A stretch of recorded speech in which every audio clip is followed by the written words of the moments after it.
Let me tell you a story about Mwangi and Njeri, a story about the little things that hold a life together. There was an old man named Mwangi and his wife, Njeri. They lived in a small house with a red roof, high up on a green hill. They had been together for much more than 50 years. Mwangi had a kind face, with lines around his eyes from all the smiles he had given Njeri. Njeri had soft hands that knew how to make the best chai tea and mend any tear. Every single morning, when the sun peeked over the hill, Mwangi would wake first. He would reach for Njeri's hand, still warm from sleep, and give it a gentle squeeze. Njeri would open her eyes and squeeze back. This was their special hello. It was how they started every day. Then, they would get up. Mwangi would fetch water, and Njeri would light the fire for breakfast. They moved around the small house, their hands finding each other often. When they walked to the market, their fingers were always linked. When they sat on the porch in the evening, watching the sun go down, Mwangi's hand always rested on Njeri's knee, or Njeri's hand would find his. Their hands were like old friends, always looking for each other. This was how they showed their love, without needing big words. It was a quiet, strong love, held together by small touches. But one morning, things were different. The baby goat was sick. It was bleeding, a sad, weak sound, from the small pen outside. Mwangi woke up fast, his mind on the little goat. He jumped out of bed, not even thinking about his usual morning squeeze. Njeri woke up too, hearing the goat. She was worried. She got up to check the water pot for the goat, her brow furrowed. They moved quickly around the house, talking about what to do for the sick animal. Mwangi was looking for special herbs, and Njeri was warming milk. They were busy. Their hands, for the first time in a very, very long time, did not find each other that morning. Later, they had to walk to the next village to ask the healer for help. Mwangi carried a small bag with some of the goat's fur. Njeri held a blanket for the little one. They walked side by side, their steps quick with worry. But their hands, the hands that always held each other, just swung by their sides. Mwangi was thinking about the goat, how weak it looked. Njeri was thinking about the long walk, and if the sun would be too hot. There was a small space between them, a space that was not usually there. It felt a little cold, a little empty. Njeri looked at her own hand, then at Mwangi's, just a little bit away. A strange feeling started to tickle her heart, a small, quiet ache. She wondered why it felt so open between them. Mwangi didn't seem to notice. He just kept walking, his eyes on the path ahead. They reached the healer's hut. The healer came out, listened to their worries, and gave them some good news about the goat. Mwangi and Njeri felt a great relief wash over them.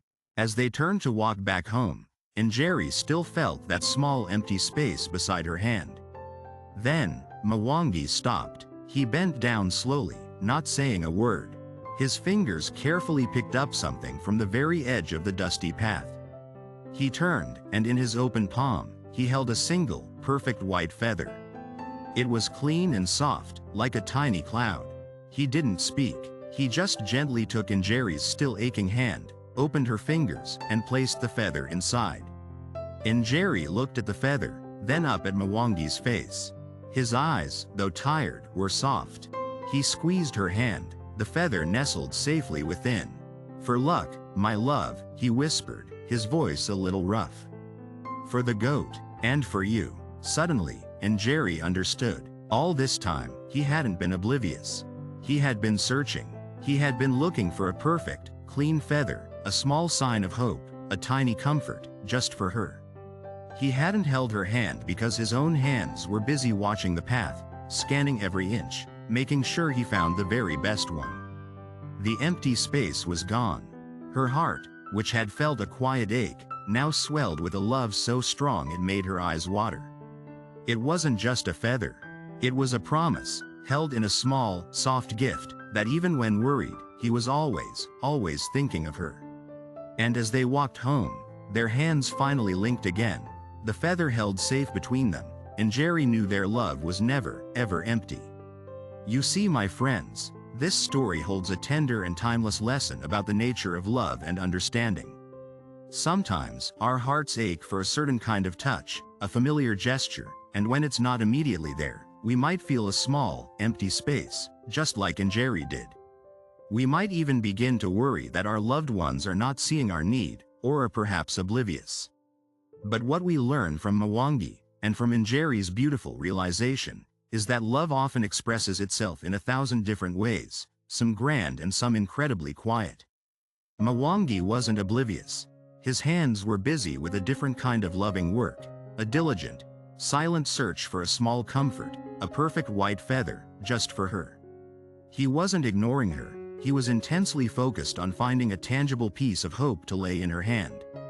Love is like a hidden spring. Sometimes you have to look beyond the surface rocks to find its clear, cool waters. Or it's like a quiet artist, working diligently on a masterpiece, even when you can't see the full picture yet. We must learn to trust the deeper intentions, to see beyond the immediate absence of what we expect, and to recognize the quiet, often unseen, efforts of those who care for us. So, my dear friends, let us open our eyes and our hearts. Let us look closely at the people who walk beside us. Be patient, and seek to understand their unique ways of showing affection. For it is often in these small, sincere acts, these feathers of hope, quietly placed in our hands, that the deepest, most enduring love truly resides, filling every empty space and making our hearts swell with a warmth that never, ever fades. This reminds me of the Bible, especially what it tells us about love in a book called 1 Corinthians. It says that love is patient, love is kind. It also says that love always trusts, always hopes, and always keeps going. Just like Mwangi was busy showing his love in a quiet, special way, and Njeri learned to see beyond what she expected, God wants us to be patient and kind with each other. He wants us to look for the quiet ways people show they care, even when it's not exactly what we thought it would be.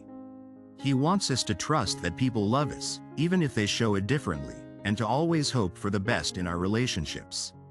He wants us to keep trying to understand each other, just like Njeri learned to understand Mwangi's special feather of hope. Alright, that's it for today's story, guys. Now, I gotta ask, have you ever loved someone like this? Type yes in the comments below. And don't forget to subscribe for more real-life stories just like this one. See you next time.